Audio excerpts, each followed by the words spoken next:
Lauzac est une petite commune du pays de Questembert. Elle comptait 549 habitants au recensement de 99.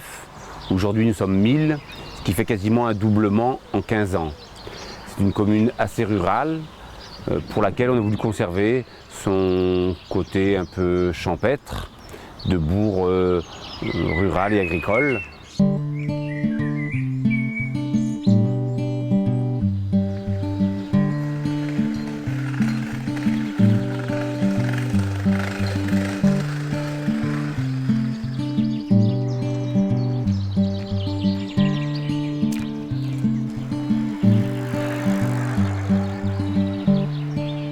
Donc on avait déjà réfléchi dans les années 95-2000 à améliorer la mairie existante. Soit un agrandissement, soit un remaniement dans les murs existants de l'époque, soit une construction neuve. Et donc pour trancher cette question, nous étions partis sur des visites de mairie, soit neuves, soit agrandies, pour voir ce qu'il en était. Globalement, les élus sont plutôt revenus avec l'idée qu'une construction neuve serait plus adaptée à nos besoins. Donc nous avons réfléchi à ce projet avec le CAU dans un premier temps. Et puis là, notre choix s'est affiné. Il a fallu ensuite travailler sur l'espace où on allait disposer ce nouvel équipement, et notamment sur l'aménagement d'une parcelle presque en centre-bourg, où nous pouvions créer un nouveau cœur de bourg. Il fallait à ce moment-là négocier des accès, parce que cette parcelle de 80 arbres bien située était quasiment sans accès, était quasiment une parcelle complètement isolée. Et donc il a fallu négocier avec les voisins. Les gens ont compris l'intérêt de cet aménagement, et donc nous avons fait des échanges ou des achats pour pouvoir rendre cette parcelle accessible. Ensuite, qu'est-ce qu'on allait y faire? Est-ce qu'on y mettait une, deux ou trois fonctions de bâtiments publics? Donc la mairie, c'était une demande acquise. On a aussi à Lauzac très peu de commerces, et donc nous avons sur cette même parcelle dédié de lots qui pourraient recevoir des commerces ou des services à la personne ultérieurement, avec des logements sociaux à l'étage. On avait fait un concours d'architecte pour la salle culturelle Le Cube. Il nous semblait que pour le projet de mairie, il y avait quelques contraintes. Et donc on a préféré établir un cahier des charges et avoir une équipe complète, c'est-à-dire le paysagiste qui faisait les extérieurs et l'architecte pour le bâtiment en même temps.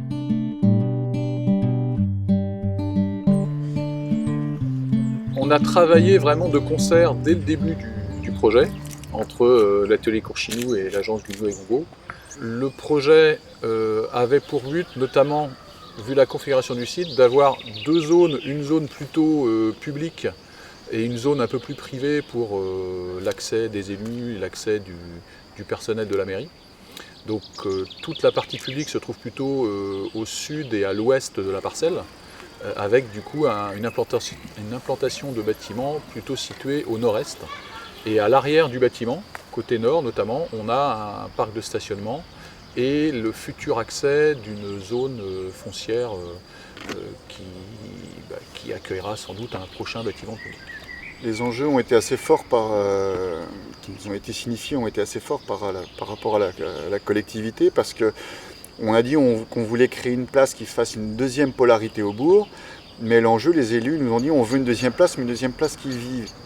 Et on ne peut pas avoir une place qui vit juste en décrétant qu'elle va vivre parce qu'elle va vivre, mais il faut y faire en sorte qu'on y soit bien, qu'on n'y soit pas dérangé, que ce soit par de la circulation, par des courants d'air, par une exposition solaire trop importante, mais aussi qu'on trouve des éléments qui fassent qu'on ait envie d'y vivre. Donc la base de travail du plan a été à la fois de développer une façade sud la plus importante possible, en termes d'impact visuel quand on arrive sur la parcelle, puisqu'on arrive sur la parcelle par le sud, et également en termes d'apport solaire et de luminosité.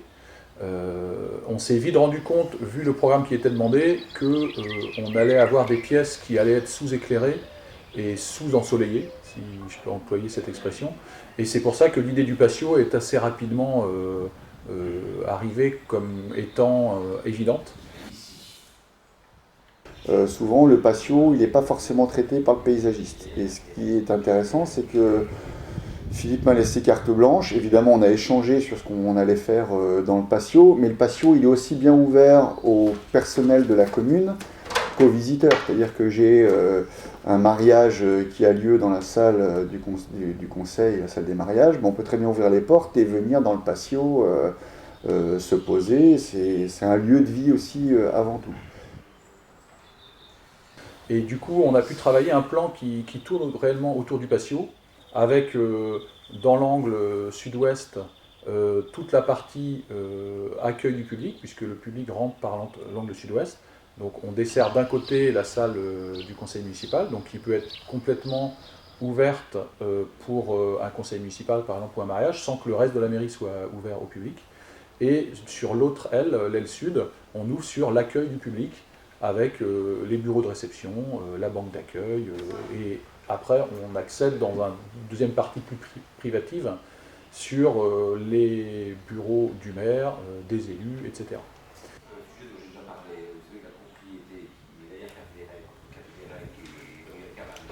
Le challenge était fort parce que implanter un ouvrage comme une mairie dans un îlot complètement fermé sur lui-même, c'était très difficile comme travail d'implantation urbanistique, c'était assez lourd. Et aujourd'hui, tout n'est pas fini puisqu'on a des parcelles qui restent disponibles pour développer du bâti selon le vouloir de la mairie. Mais aujourd'hui, je pense qu'on a un lieu qui est à la hauteur de la commune, c'est-à-dire qui n'est pas disproportionné, qui n'est pas prétentieux par rapport à l'image de la mairie. Et je dirais l'autre point qui me paraît primordial, mais ça c'est le cas de tout bâtiment public, enfin tout bâtiment public avec des élus, notamment des élus locaux, c'est d'avoir cette confiance mutuelle entre l'équipe d'élus, l'équipe de maîtrise d'œuvre, qui permet, comme on disait tout à l'heure, que les choses se passent bien, vont toujours dans le bon sens et sont rapides aussi.